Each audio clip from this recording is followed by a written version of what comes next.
Hello, Dead Gecko here. It's been a little while since I've uploaded one of my improvised stories, but I just got hit by an idea, so I'm doing another recording. I shouldn't talk with my hand in front of my mouth, that's very rude. My hair's a complete mess. The dog is here though, and he's very eager to hear a story. So let me tell you about Angus the Believer. Angus was a proud Victorian man. He travelled the world with a great vision in mind, to forward the great British Empire and pass on the great word of Jesus Christ.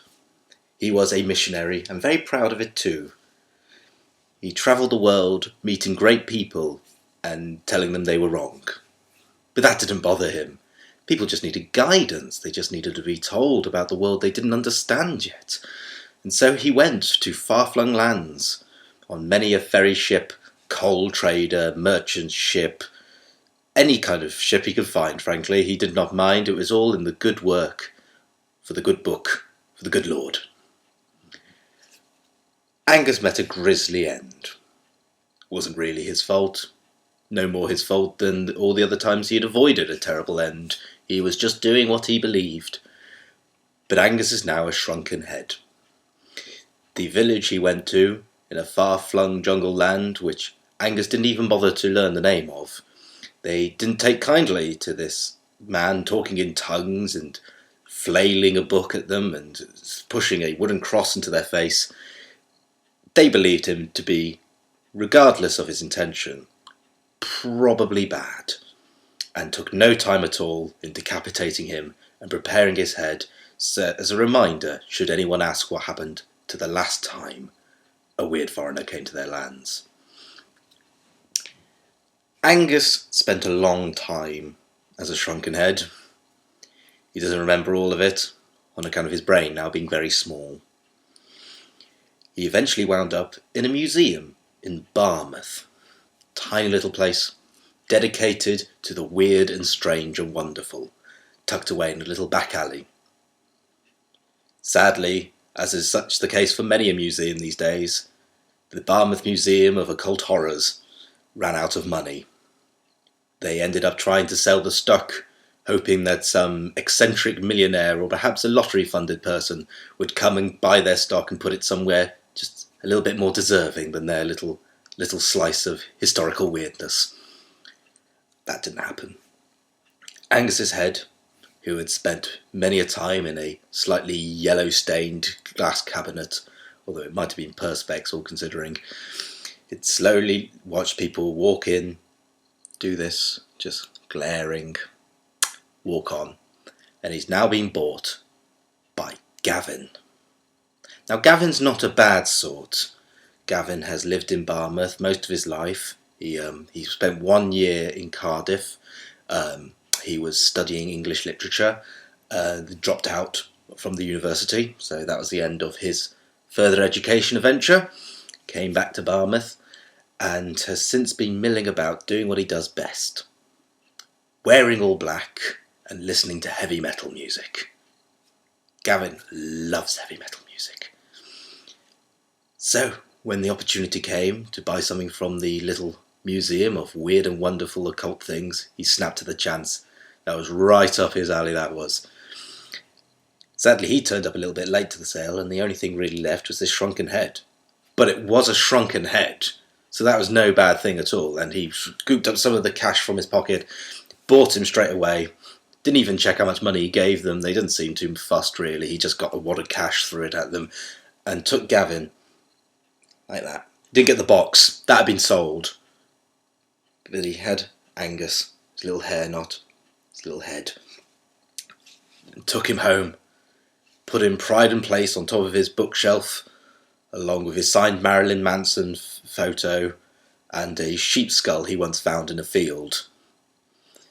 And so Angus sat there, and every day in the doomy grime of this man's cave dedicated to the world of heavy metal, he listened to blasphemous music and this weird lumbering idiot stomping away, having a great time, occasionally casting an eye over to him and thinking, I got a shrunken head. Angus was not amused. In fact, Angus started to wonder if he'd ever felt this angry before. For that matter, he struggled to think of any time he'd felt anything as a shrunken head, just vague memories of people staring at him through yellowed glass, or perspex. But Angus's anger grew and grew and grew, as every day he was subjected to things that angered him. In fact, quite possibly angered him more than the time he'd been beheaded and pickled. One day, after being subjected to a 3-hour marathon of cradle of filth, he finally snapped. The walls started to shake. The windows rattled. The sound of gulls terrified from the rooftop fled the scene as the whole building began to quake. And then silence. For those not in the dingy apartment dedicated to the world of heavy metal, it appeared that the building suddenly imploded and fell to the ground as rubble. It reached national newspapers, but after about 2 days, nobody was really talking about it. Gas explosion or something. I mean, it was a pretty cheap building with some pretty dodgy tenants, so nobody was really asking questions.